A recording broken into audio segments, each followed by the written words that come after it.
Semua oleh karena pertolongan, seperti pujian kita berkata bahwa pertolongan dari tempat yang maha tinggi boleh hadir bagi setiap kita, sehingga kekuatan pengharapan masih ada bagi setiap kita dalam kita melakukan perjalanan hidup kita. Haleluya. Haleluya. Malam hari ini langsung saja kita buka kitab kita mau belajar dari kebenaran firman Tuhan dari kitab Perjanjian Baru 1 Korintus pasalnya yang ke-9 ayatnya yang ke-24. 1 Korintus pasal yang ke-9 ayatnya yang ke-24. Kita mau bersama-sama baca ayat firman Tuhan ini. Semua sudah menemukan? Amin. Dalam hitungan yang ketiga kita akan bersama-sama. 1, 2, 3. Tidak tahukah kamu bahwa dalam gelanggang pertandingan semua peserta turut berlari, tetapi bahwa hanya satu orang saja yang mendapat hadiah? Karena itu larilah begitu rupa sehingga kamu memperolehnya. Puji Tuhan. Haleluya. Ayat firman Tuhan yang boleh kita pelajari, bahkan yang sudah kita baca dalam firman Tuhan ini, Rasul Paulus menggambarkan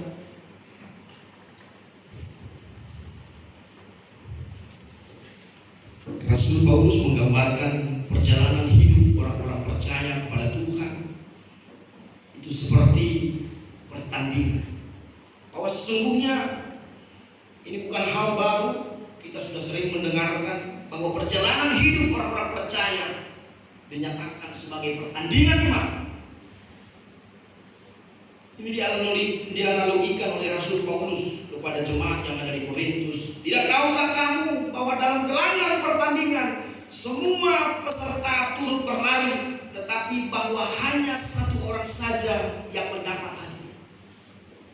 Sama seperti pertandingan lari atletik, bahwa semua peserta tahu, dari mungkin 10 orang pelari yang ada di sana yang dipertandingkan, mereka tahu bahwa hanya satu orang saja pemenang.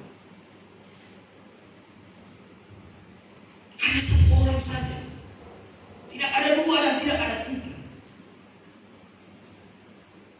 Tetapi apa yang boleh mereka perbuat, kaum Bapak Ibu Saudara Tuhan, pastinya mereka melakukan yang terbaik. Apa yang terbaik yang dia mampu, dia akan keluarkan segala kemampuan itu. Maka dikatakan,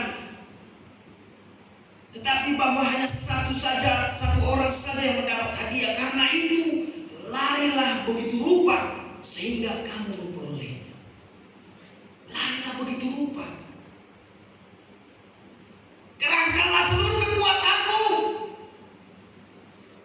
untuk engkau memperoleh kemenangan. Satu analogi yang luar biasa Rasul Paulus katakan kepada jemaat yang di Korintus. Maka kami boleh memberikan tema untuk firman Tuhan malam hari ini. Ketekunan memberi kita mahkota yang kekal. Puji Tuhan. Haleluya. Ketekunan kita di dalam mengiring, di dalam mengikut Yesus. Ada beberapa hal yang perlu kita perhatikan agar kita boleh mendapatkan mahkota hidup yang kekal. Bahwa itulah menjadi hadiah sebuah pertandingan. Bahwa Rasul Paulus berkata, saya sudah mengakhiri pertandingan iman dan mahkota kehidupan. Itulah yang menjadi bahagia. Hal yang pertama yang perlu kita perhatikan, di dalam ayatnya yang ke-24 dikatakan, larilah begitu rupa. Ya. Bertandinglah dengan sungguh-sungguh. Kerahkanlah seluruh kemampuan kekuatanmu untuk melakukan yang terbaik. Sehingga di dalam perjalanan hidup kita, saat kita berkomitmen untuk mengerahkan seluruh kekuatan kita, kemampuan yang kita miliki, terlebih di dalam kita mengiring mempermuliakan Tuhan,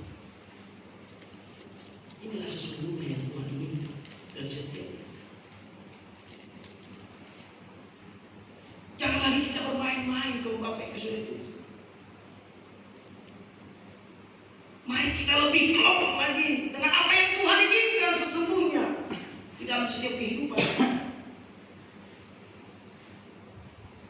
Bahkan dikatakan dalam ayatnya yang ke-25, tiap-tiap orang yang turut mengambil bagian dalam pertandingan menguasai dirinya dalam segala hal. Mereka berbuat demikian untuk memperoleh suatu mahkota yang panah, tetapi kita untuk memperoleh suatu mahkota yang abadi. Ya.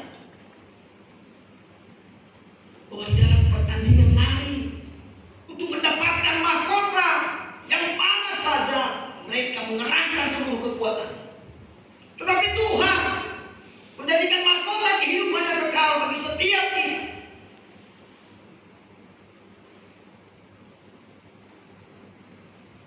Inilah bagian kita kembali, mahkota kehidupan yang kekal.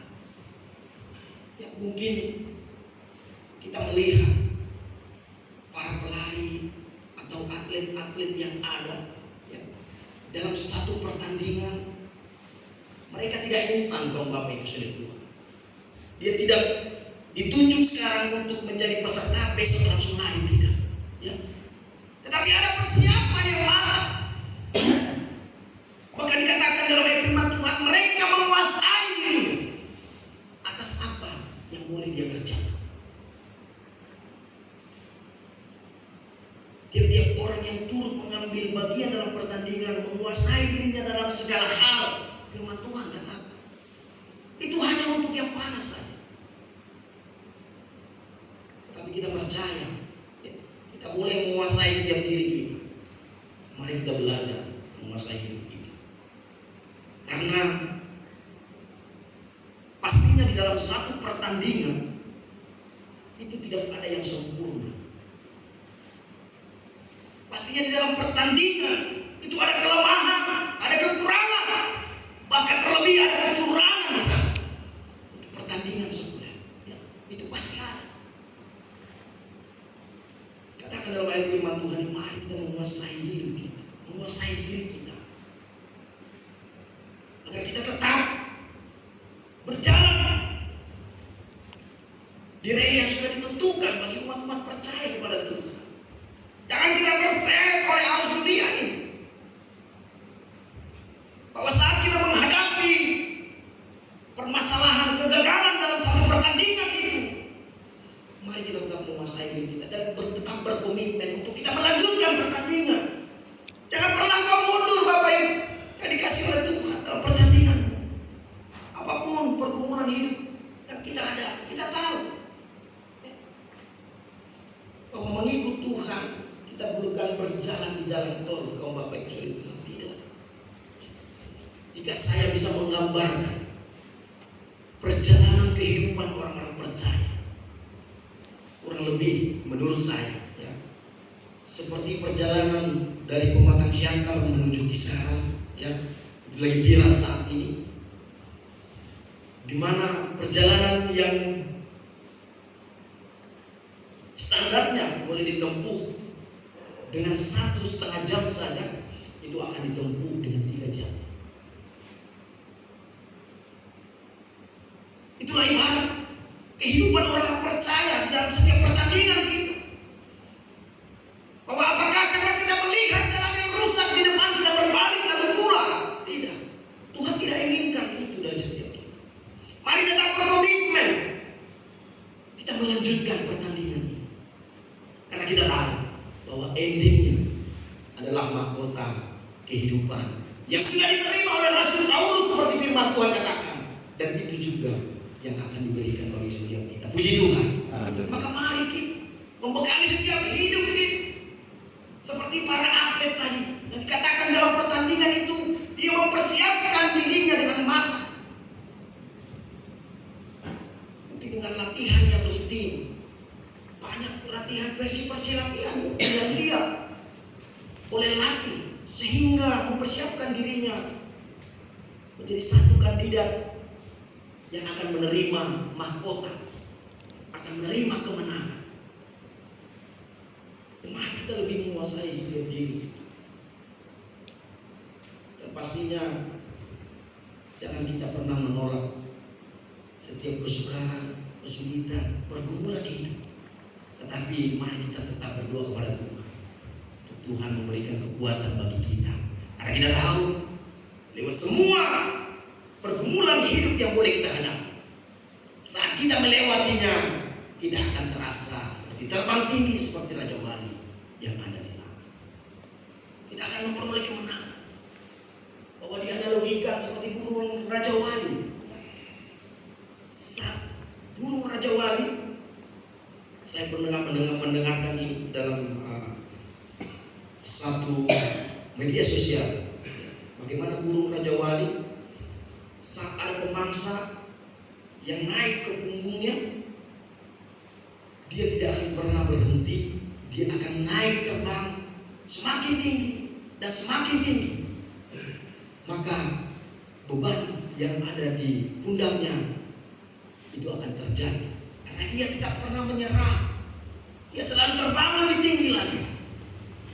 Karena saat terbang lebih tinggi, maka bebannya itu akan terjatuh dengan sendiri. Ya, demikian juga setiap kehidupan kita. Dalam ayatnya yang ke-26 dan ke-27 dikatakan, sebab itu aku tidak berlari tanpa tujuan, dan aku bukan petinju yang sembarangan saja mau. Tidak berlari tanpa tujuan dikatakan dalam ayat firman Tuhan. Bahwa setiap kehidupan kita pastinya ada tujuan. Karena satu tujuan itulah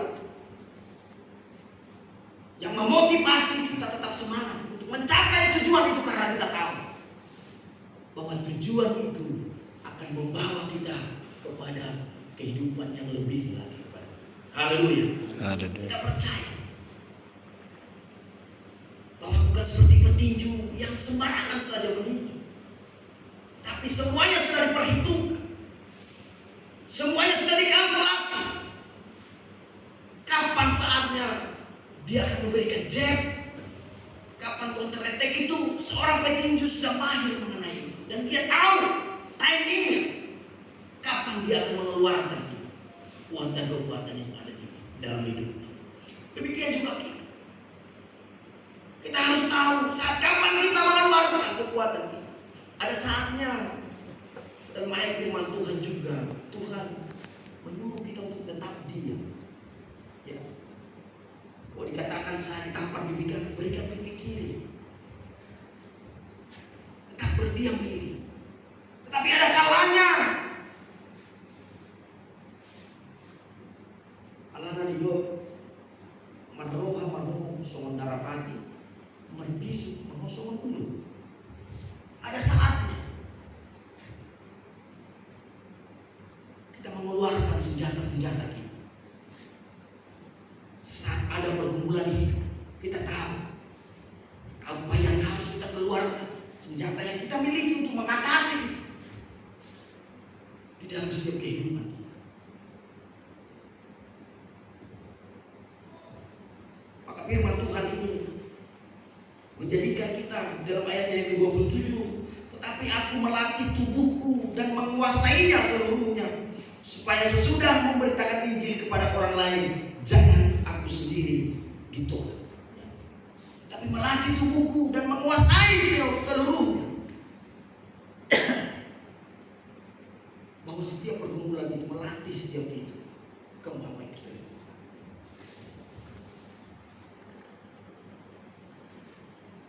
Maka dikatakan dalam istilah dunia, banyak memakan asam garam kehidupan. Itulah pengalaman-pengalaman, bahkan tubuh yang sudah terlatih, kehidupan yang sudah terlatih. Maka saat kita menjadi pribadi yang terlatih, maka saat kita menjadi pribadi yang sudah terbentuk, yang sudah dibentuk, maka dengan itu kita akan berlari semakin kencang. Kita akan berjalan menuju kehidupan yang kekal. Karena dikatakan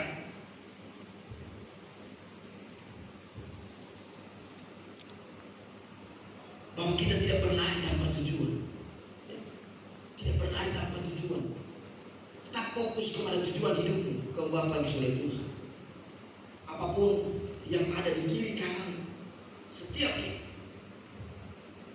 bahwa jika boleh kami analogikan, saat kita berjalan melewati setiap dosa pergumulan hidup, maka ada kuasa yang daripada Tuhan, ada kuasa dari surga memagari kita. Maka saat kita berjalan, kita tidak akan terkontaminasi oleh apapun perbuatan-perbuatan dunia ini. Karena kita sudah menjaga, karena kita sudah menguasai siapa hidup kita, siapa diri kita. Maka dikatakan di dalam Ibrani pasal yang ke-12, Ibrani 12 ayat yang pertama sampai yang kedua kami akan bacakan. Karena kita mempunyai banyak saksi bagaikan awan yang mengelilingi kita, marilah kita menanggalkan semua beban dan dosa yang begitu merintangi kita, dan berlomba dengan tekun dalam perlombaan yang diwajibkan bagi kita. Marilah kita melakukannya dengan mata yang tertuju kepada Yesus yang memimpin kita dalam iman dan yang membawa iman kita itu kepada kesempurnaan, yang dengan mengabaikan kehinaan tekun memikul salib ganti sukacita yang disediakan bagi kita yang sekarang duduk di sebelah kanan tahta Allah. Dan firman Tuhan ini dikatakan, mari kita menanggalkan semua beban, semua dosa yang sudah merintangi setiap kehidupan kita.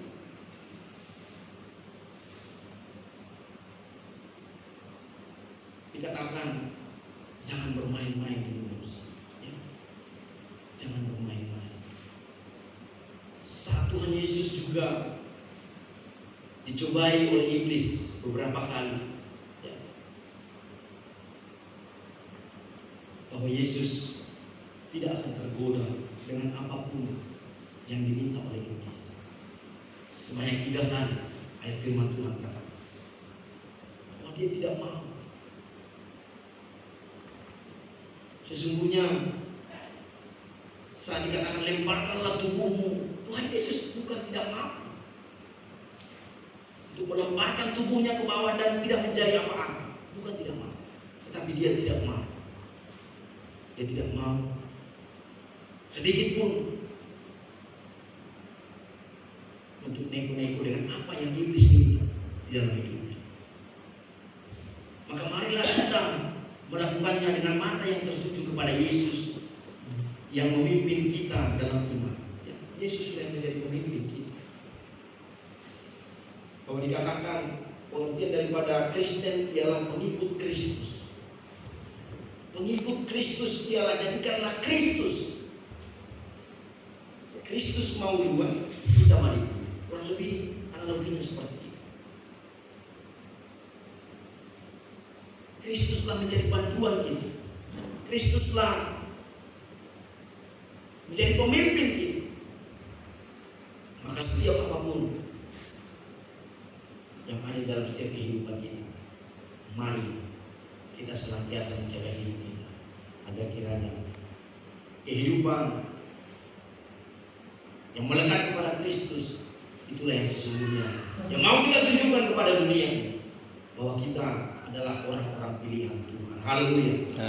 Biarlah firman Tuhan yang sedikit boleh kita pelajari saat malam hari ini, percaya firman Tuhan ini senantiasa mengajari kita untuk kita tetap fokus, untuk kita tetap tertuju kepada apa sesungguhnya tujuan dari setiap pertandingan iman yang boleh kita jalani saat ini. Jangan berjalan sendiri, pastikan setiap kita tetap mengandalkan Tuhan.